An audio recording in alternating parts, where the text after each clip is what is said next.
के डॉक्टर्स ने बिल्कुल एक तरह से जवाब दे दिया हमारे पेरेंट्स को कि आप इनको ले जाइए और अब बचने की कोई संभावना नहीं है। बिकॉज मैं was in a deep pain, बहुत तकलीफ में था, बहुत परेशान हो रहा था और हर 4-4 घंटे पे इंजेक्शन दे देकर मुझे लोग शांत कर रहे थे। उस तरह की स्थिति थी, बहुत भयावह स्थिति थी। मैं जब यूपीएससी की तैयारी हमने शुरू की, उसके पीछे एक और बड़ी महत्वपूर्ण घटना क्या हुई कि मैं आईटी का प्रिपरेशन करता था 12th करने के बाद, चूँकि आईटी का पेपर होना था और उसी बीच में मेरी तबीयत बहुत ख़राब हुई।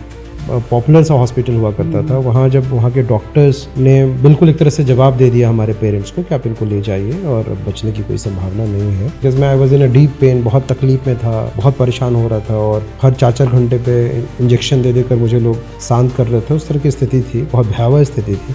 मैं उस टेम्परामेंट के साथ था कि मुझे आईटी करनी है, मुझे सॉफ्टवेयर इंजीनियर बनना है, कंप्यूटर साइंस लेनी है, आईटी कानपुर में जाके पढ़ना है, because IT Kanpur was the number 1 that time. लेकिन मैं इसके लिए ही तैयारी कर रहा था, तो मुझे लगा कि मैं पहले बीटेक करूँगा और फिर मुझे आईएएस बनना है। और माई रैंक वॉज वेरी पैथेटिक जो भी उस समय थी, नॉट टू डिमोलाइज एनीवन, कुछ 29,000 28,000 टाइप की रैंक आई।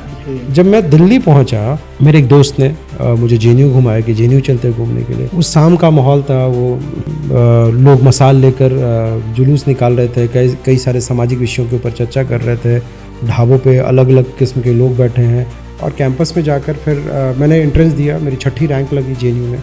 बिना हिंदी बैकग्राउंड के मैं हिंदी के लिए तैयार हुआ। अच्छा। मैंने अपना मास्टर्स हिंदी लिटरेचर में किया जेएनयू में जाकर, और एमए जब कंप्लीट किया तब भी मैं वहाँ पे एमए का भी टॉपर हुआ, इनफैक्ट अपने बैच का भी टॉपर हुआ। और इसी बीच में पहले अटेम्प्ट में हमने यूपीएससी क्लियर किया 36 रैंक के साथ, और मैं फिर मसूरी चला गया। और उसके बाद से मैं झारखंड काडर में हूँ और पिछले 2009 बैच का हूँ, तो हमने 15 साल पूरे कर लिए हैं, 16वां साल हमारा चल रहा है।